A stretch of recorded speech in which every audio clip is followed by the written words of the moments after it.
Imagine you're a plumber. Someone calls you because their kitchen is flooding and you only arrive with a hammer. That's pretty much where the US Federal Reserve found itself this week. The economy is slowing down. Normally, the Fed would cut rates to give businesses and consumers a boost, but Fed Chair Jerome Powell isn't cutting rates. Why? Because the bigger threat isn't the economy, it's the oil. Tensions around the Strait of Hormuz mean that if oil gets disrupted, the prices could shoot up overnight.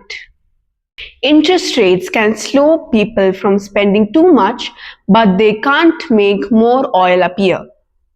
So cutting the interest rates or rates now would be like trying to fix a broken pipe with a hammer. Sometimes the smartest decision is to know when not to use your tool. Now here's another story. Imagine two shops. One has flashing lights, loud music and a huge crowd, whereas the other is quiet and nobody's walking in. People naturally head for the busier shop.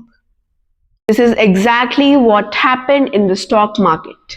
Everyone rushed to buy AI stocks, but while everyone was there, the quieter Russell 2000, which is made up of smaller American companies, quietly gained around 22%. Economists call this an opportunity cost. Every time you chase an obvious option, you might be missing another option that's quietly doing just as well. And finally, let's visit China.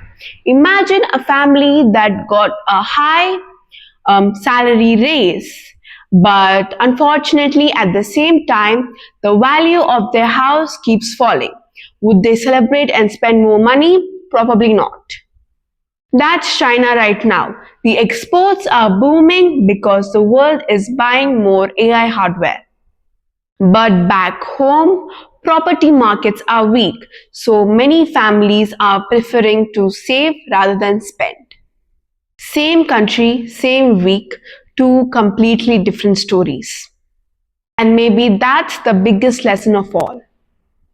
The economy almost never gives you one simple headline. It gives you several stories happening at the same time. The trick isn't reading the loudest headline. It's figuring out which story will matter tomorrow. That's it for this week. See you next time.